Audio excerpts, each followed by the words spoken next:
Então, hoje é o segundo dia, né? Que vamos continuar a leitura do livro de Glória Polo. Eu fiz o vídeo, né, daquela primeira leitura que nós fizemos, tem um vídeo, que é para quem perdeu essa leitura, para não se sentir meio perdido. E então nós paramos na parte em que ela estava caindo no buraco, cercada de demônios no corpo dela, né? E ela estava indo mesmo para o inferno e São Miguel Arcanjo a segura pelos pés, né? Então, as últimas palavras, o último trecho, né, que eu li de sábado foi: imaginem aquele horror ao ver-me coberta com tais criaturas, os demônios. Eu gritava como louca. Aquelas coisas queimavam. Irmãos, são umas trevas vivas, é um ódio que queima, que nos devora, que nos explora. Não há palavras para descrever aquele horror. Então aqui o título próximo, né? Pedido de ajuda às almas do purgatório, suicídio. Olhem que eu era ateia, mas ali comecei a gritar: almas do purgatório, por favor, tirem-me daqui, por favor, ajudem-me.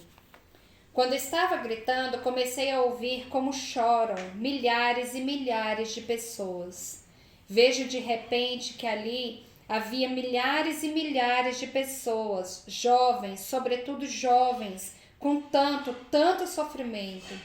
Percebo que ali, naquele lugar terrível, naquele pântano de ódio e sofrimento, rangem os dentes com uns alaridos e umas lamentações que me faziam estremecer e que não esquecerei jamais.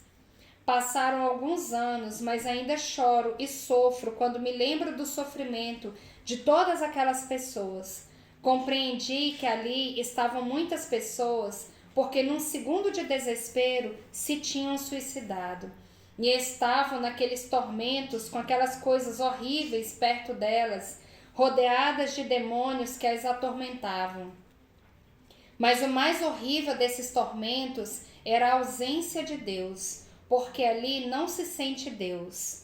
Compreendi que aqueles que no momento de desespero tinham tirado a sua própria vida teriam de ficar ali, naquele sofrimento, até que na terra passem os anos que eles deviam viver, porque todas aquelas pessoas que se suicidam saem da ordem divina. Aquelas pobres pessoas, sobretudo jovens, tantos, chorando e sofrendo muito, se soubessem do sofrimento que os esperava, nunca tomariam essa decisão, a do suicídio. Sabem qual é o seu maior tormento lá? É ver como seus pais ou familiares que estão vivos estão chorando e sofrendo com complexos de culpa. Se eu tivesse castigado, ou se não tivesse castigado, ou se lhe tivesse dito, ou talvez não deva ter dito, se eu tivesse feito isto ou aquilo. Enfim, esses remorsos tão grandes que são verdadeiros infernos, que aqueles que os amam e ficam cá sentem, é o que mais os fazem sofrer.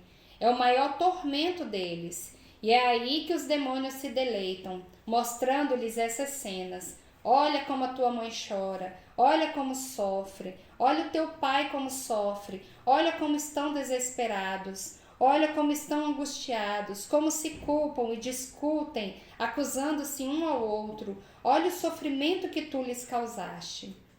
Olha como estão revoltados contra Deus, olha a tua família, isto tudo é por tua culpa.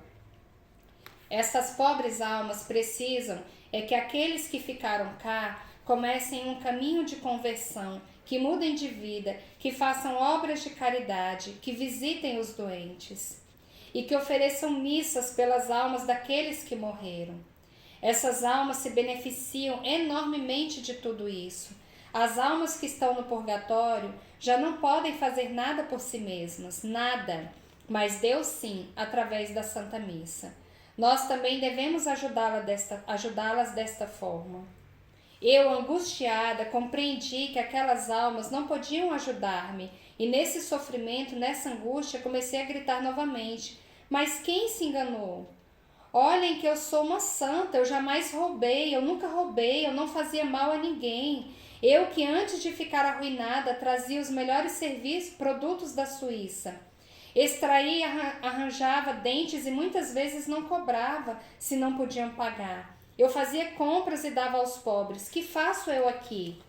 Eu exigia os meus direitos. Eu, que era tão boa que devia ir direitinho para o céu, o que fazia ali? Eu ia todos os domingos à Santa Missa, apesar de me considerar ateia e de não dar atenção ao que o padre dizia. Nunca faltava. Se faltei 5 vezes à Santa Missa ao domingo, na minha vida foi muito. O que é que eu fazia ali? Que faço eu aqui? Tirem-me daqui, tirem-me daqui. Continuei a gritar aterrada com aqueles seres horríveis colados em mim. Eu sou católica, por favor, tirem-me daqui. Quando eu estava gritando que era católica, vi uma luzinha. E olhem que uma luzinha naquelas trevas é o máximo, é o maior presente que se pode receber. Vejo uns degraus por cima desse buraco e vejo meu pai, que tinha falecido 5 anos atrás, quase na entrada do buraco.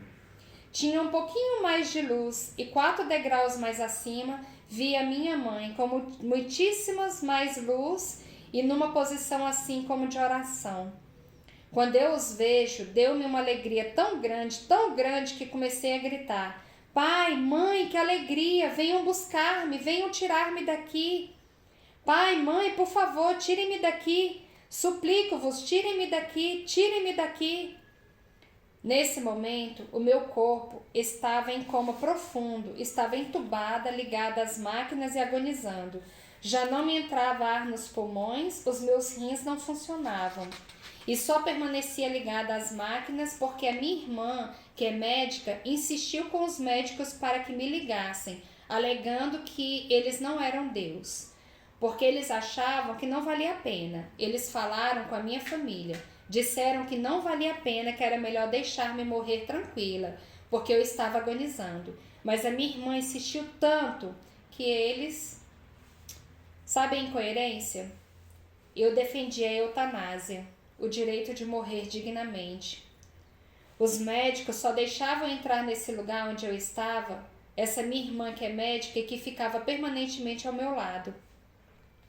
Naquele momento em que a minha alma, que estava do outro lado, viu os meus pais, a minha irmã, que estava ao lado do meu corpo em coma, ouviu claramente quando eu gritei para os meus pais, toda contente, que me viessem buscar. Talvez vocês já tenham tido a oportunidade de ver uma pessoa inconsciente gritar ou dizer algumas palavras. Foi o que aconteceu comigo. Quase matei a minha irmã de susto, porque de repente comecei a gritar de alegria quando os vi e pedi que me viessem buscar. Então a minha irmã, que ouviu aquilo, assustou-se e gritou: a minha irmã agora sim morreu. A minha mãe e o meu pai vieram buscá-la para levar. Vão-se embora, não a levem. Vão-se embora, por favor, mãe. Vai-se embora, pai, não a levem. Olhem que ela tem filhos pequeninos, não a levem, não a levem. Os médicos tiveram que tirá-la de lá, pensando que a minha irmã, pobre irmã, estava alucinando, que estava em estado de choque. Até porque não era para menos. Porque imaginem o que ela tinha passado. A morte do meu sobrinho, ir buscar o cadáver na funerária, a irmã que morre e não morre, que está viva, mas que de hoje não passa, diziam-lhe os médicos. Ela andava uns 3 dias naquela angústia, e ainda por cima sem dormir. Não era de se admirar que pensassem que estava maluca e estivesse alucinando. Agora, quanto a mim, imaginem que alegria tão grande quando vejo os meus pais. Naquele lugar, naquela situação tão horrível em que me encontravam, e de repente vejo os meus pais. Quando os meus pais olharam e me viram ali, vocês não imaginam que dor tão grande seus rostos revelaram. Porque nós lá sentimos e vimos os sentimentos dos outros. Eu vi aquela dor que eles sentiram, aquele sofrimento tão grande. O meu pai começou a chorar tanto, e gritou: minha filha, oh não, meu Deus, a minha filha não, meu Deus, a minha filhinha não. A minha mãe rezava e quando olhou para mim, eu vi a dor nos seus olhos, mas ao mesmo tempo nada lhes tirava a paz e a doçura do seu rosto. nenhuma lágrima. Em vez disso, ela levantou seus olhos e voltou a olhar para mim. Eu compreendo com horror que eles não me podiam tirar dali. Isso só acentuou o meu sofrimento, vendo-os ali compartilhando a minha dor, mas não podiam fazer nada por mim. Também compreendi que eles estão ali respondendo a Nosso Senhor pela educação que me deram. Eles eram os guardas que protegeriam os talentos que Deus me tinha dado. E eles, com a sua vida e o seu testemunho, deveriam me proteger dos ataques de Satanás. E deveriam ter alimentado as graças que Deus tinha colocado em mim através do batismo. Todos os pais são os guardas dos talentos que Deus dá aos filhos. Quando eu vi o sofrimento deles, sobretudo do meu pai, eu grito novamente desesperada: tirem-me daqui, eu não tenho culpa de estar aqui, porque eu sou católica, tirem-me daqui. Quando gritei outra vez que era católica, irmãos, ouço uma voz tão doce, tão linda, que encheu tudo de paz e de amor, que fez a minha alma estremecer. Aquelas criaturas horríveis que tinham se colado a mim, ao ouvirem aquela voz, de imediato se prostraram em adoração e pediram licença para se retirar, porque não resistiam à doçura daquela voz.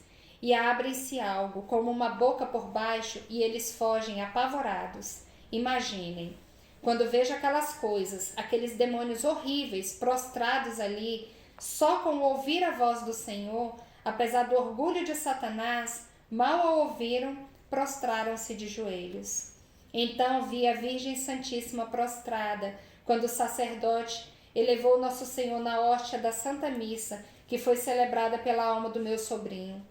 A Virgem Maria intercedia por mim. Ela trazia todas as orações que o povo da minha terra fazia por mim, prostrada aos pés de Nosso Senhor, entregava-lhe todas essas orações. Sabem, quando o sacerdote eleva a hóstia, a presença de Jesus sente-se, todos se prostram de joelhos, até os demônios. E eu, que ia à Santa Missa, sem o mínimo de respeito, sem dar atenção nenhuma, mastigando chiclete, às vezes sonolenta, olhando para o lado, pensando em todo tipo de coisas banais. Depois, ainda tinha o descaramento de reclamar, cheia de soberba, que Deus não me ouvia quando lhe pedia qualquer coisa. Olhem, era impressionante ver como Nosso Senhor, ao passar, todas essas criaturas, todas essas coisas espantosas se deitavam no chão numa adoração impressionante. Vi a Santíssima Virgem Maria, formosamente prostrada aos pés do Senhor, rezando por mim, em adoração diante do Senhor, e eu, pecadora, com a minha imundície, tratando o Senhor de tu cá, tu lá, e dizendo que tinha sido boa ruína, renegando e maldizendo o Senhor. Imaginem semelhante pecadora, quando até os demônios se prostram no chão quando o Senhor Jesus Cristo passava. Aquela voz tão linda diz-me: muito bem, se tu és católica, diz-me os mandamentos da lei de Deus. Aí vocês imaginam um susto. Por aquela eu não esperava, eu só sabia que eram 10. Daí para frente nada. E agora, como me safo desta? Pensava eu aflita. Lembrei-me que a minha mãe dizia que o primeiro mandamento era o amor. Falava sempre disso, o amor a Deus e ao próximo. Aí digo para mim que finalmente me serviu para alguma coisa a conversa da minha mãe. Então soltei essa para ver se passava e que não se notasse o resto. Eu pensava lidar com aquilo como sempre fazia aqui na terra, porque aqui sempre tinha a resposta pronta, a resposta perfeita. Sempre me justificava e me defendia de tal forma que ninguém descobria que não sabia. Agora pensava que me escapava de igual forma e comecei a dizer: o primeiro mandamento é amar a Deus sobre todas as coisas e ao próximo como a mim mesma. Muito bem. Diz-me, e tu, tens feito isso? Tens amado? Eu, toda atrapalhada, disse: eu sim. Mas aquela voz maravilhosa disse: não. Olhem que quando me disse não, aí sim senti o choque do raio, porque eu ainda não tinha percebido que parte me tinha caído o raio, mas ouvi aquele não, então aí sim senti a dor do raio. Senti-me nua, caíram todas as minhas máscaras e fiquei a descoberto. E aquela voz tão bela continuou a dizer-me: não, tu não amaste o teu Senhor sobre todas as coisas, e muitíssimo menos amaste o teu próximo como a ti mesma. Tu fizeste um Deus que moldaste a ti e a tua vida. Só em momentos de extrema necessidade ou de sofrimento te lembravas do teu Senhor. Aí sim, ajoelhavas, choravas, pedias, oferecias novena, propunhas-te a ir à missa, ir a grupos de oração, pedindo alguma graça ou milagre. Quando eras pobre, quando a tua família era humilde, quando querias ser uma profissional. Aí sim, todos os dias rezavas de joelho, horas inteiras, suplicando ao teu Senhor. Rezando e pedindo-me para que te tirasse dessa pobreza e te permitisse ser uma profissional e ser alguém. Quando tinhas necessidade e querias dinheiro, aí sim tu prometias: rezo o rosário, mas concede-me um dinheirinho, Senhor. Essa era a relação que tu tinhas com teu Senhor. Mas tu nunca cumpriste as promessas que fizeste, nenhuma. E além de não cumprires as promessas, nunca me agradeceste. E o Senhor insistiu sobre isso. Tu davas a tua palavra e fazias um compromisso com teu Senhor, mas nunca cumprias. O Senhor mostrou-me uma de tantas das minhas orações, quando lhe pedi que me concedesse a graça de ter o meu primeiro carro. Eu rezava e, muito humilde, pedia que, por favor, me concedesse, nem que fosse um carrinho pequenino, velhinho, não importava, desde que andasse. Mas logo que consegui o carro que tanto ansiava, nem um muito obrigado disse ao Senhor. E 8 dias depois, além de não agradecer, já o renegava e maldizia. O Senhor foi me mostrando como em todas as graças que me concedia, além de nunca ter pago as promessas que fazia, também nunca agradecia. Eu realmente via o meu Senhor de uma forma triste. Sabem, a minha relação com Deus era do tipo caixa eletrônico. Rezava um rosário e ele tinha que me dar o dinheirinho. Era essa a minha relação com Deus. E se não me desse, eu revoltava-me. O Senhor mostrou-me tudo, logo que me permitiu ter a minha profissão e, consequentemente, começava a ter um nome e dinheiro. Já o nome de Deus me ficava pequeno e comecei a achar-me grande, e nem sequer tinha uma expressão mínima de amor ou gratidão por ele. Ser agradecida jamais, nem sequer uma obrigada por esse dia que me deste, nem obrigada pela minha saúde, pelo teto que tenho, ou coitadinhos daqueles que não têm teto nem comida, Senhor, nada. Desagradecidíssima. Além disso, descri tanto do meu Senhor que acreditava em Mercúrio e Vênus para a sorte. Andava cega com a astrologia, dizendo que os astros dirigem a vida. Comecei a acreditar em todas as doutrinas que o mundo me oferecia. Acreditava na reencarnação. Comecei a acreditar que simplesmente morria e voltava a começar. E esqueci-me que tinha custado um preço de sangue ao meu Senhor Jesus. O Senhor continua: e nada te era dado porque tu o pedias, mas porque tudo o que tu tinhas era uma bênção que recebias do céu. Mas tu dizias que tudo o que tinhas conseguido por ti, porque eras trabalhadora, lutadora, que tudo tinhas conseguido a pulso e à custa de estudar. O Senhor disse-me: não. Olha quantos profissionais há com melhor situação acadêmica que tu, que trabalham tanto ou mais que tu. O Senhor fez-me o exame dos 10 mandamentos, mostrou-me como eu era, que dizia que adorava e amava a Deus com as minhas palavras, mas antes, pelo contrário, estava a adorar Satanás.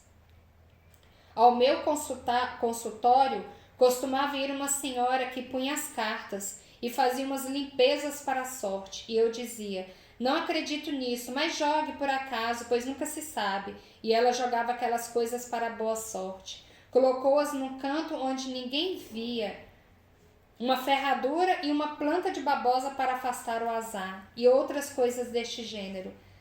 Sabe o que eu fiz ao permitir isso?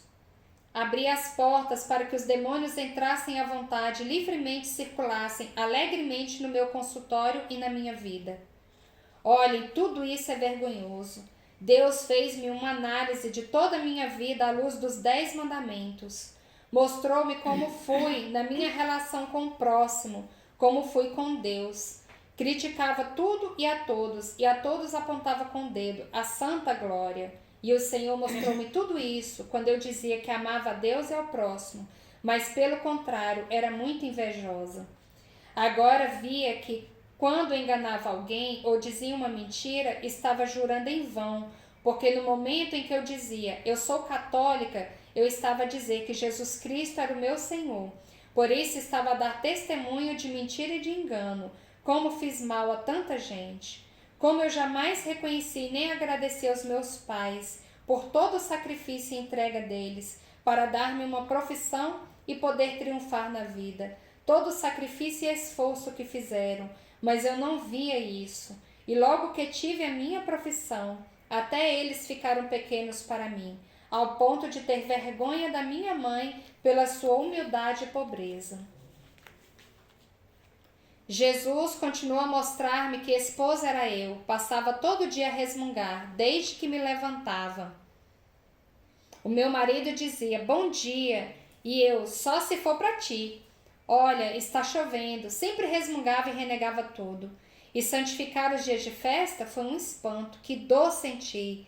Jesus mostra-me como eu dedicava 4 e 5 horas ao meu corpo no ginásio, e nem 10 minutos diários de amor tinha para o meu Senhor. Nem um agradecimento ou uma oração bonita. Não, nada. Pelo contrário, eu até rezava o texto às vezes. Começava com toda velocidade no intervalo da novela. Pensava para mim mesma, consigo rezar o texto enquanto passa a propaganda. Eu começava a rezar rapidamente, nem sabia o que estava a dizer, preocupada se a novela já tinha começado ou não, e em que parte já ia, sem elevar o coração a Deus. Jesus continuava a mostrar-me como eu nem sequer era agradecida com Ele e a preguiça que me dava para ir à Santa Missa. Quando eu vivia com os meus pais e a minha mãe me obrigava, eu dizia, mãe, mas se Deus está em toda parte, que necessidade tenho eu de ir para lá, para a missa? Claro, era muito cômodo para mim dizer isso, e Jesus mostrou-me. Eu tinha o Senhor 24 horas por dia para mim. Toda a minha vida Deus cuidou de mim. E eu tinha preguiça de ir um bocadinho ao domingo mostrar-lhe o meu agradecimento, o meu amor por Ele. E o pior de tudo isso foi não saber que essa entrada na igreja era o restaurante onde eu devia alimentar a minha alma. Mas eu dediquei-me a cuidar do meu corpo. Tornei-me escrava da minha carne e esqueci-me desse pormenor, que tinha uma alma e nunca cuidei dela. E a palavra de Deus, a Bíblia, eu até dizia descaradamente que quem lia muito a Bíblia ficava louco. Eu cheguei ao ponto de blasfemar e a incoerência da minha vida levou-me a dizer, qual Santíssimo? Acolá Deus vive ali? Na custódia e no cálice. Os padres deveriam colocar aguardente para que tenha bom sabor. Até que ponto chegou a degradação da minha relação com Deus? Nunca alimentei a minha alma e, para arrematar, não fazia outra coisa que não fosse criticar os sacerdotes. Se vocês soubessem como fiquei tão mal nessa parte diante de Jesus, o Senhor mostrou-me como ficou a minha alma com todas essas críticas. Além disso, imaginem que chamei um sacerdote de homossexual e toda a comunidade ficou sabendo quanto mal fiz. Não imaginam quanto mal fiz a esse sacerdote. Não, nem vou contar essa parte. Seria demasiado longo. Só lhes digo que uma só palavra tem a capacidade de matar e destruir as almas. Agora via todo o mal que tinha feito. A minha vergonha era tão grande que não há palavras para descrever. Só lhes peço que não façam mesmo. Não critiquem. Rezem. Rezem. Vi que as manchas mais graves que eu tive na minha alma e que trouxeram mais maldições à minha vida foi falar mal dos sacerdotes. Vou parar aqui porque já temos 24 minutos lendo. Vou parar aqui, porque aí já vem um novo capítulo, né? Rezar pelos sacerdotes. E amanhã, após as nossas orações, aí eu continuo. Tudo bem? Muito boa leitura. Com licença. Então, hoje acho que nós lemos 16 páginas, mais do que da outra vez, né? Então, nós continuamos amanhã, nós lemos mais, e aí eu vou disponibilizar esse vídeo, se vocês quiserem depois ouvir, com tranquilidade. Amém? Então, muito obrigada pela companhia de vocês. Estivemos e sempre estaremos reunidos em nome do Pai, do Filho e do Espírito Santo.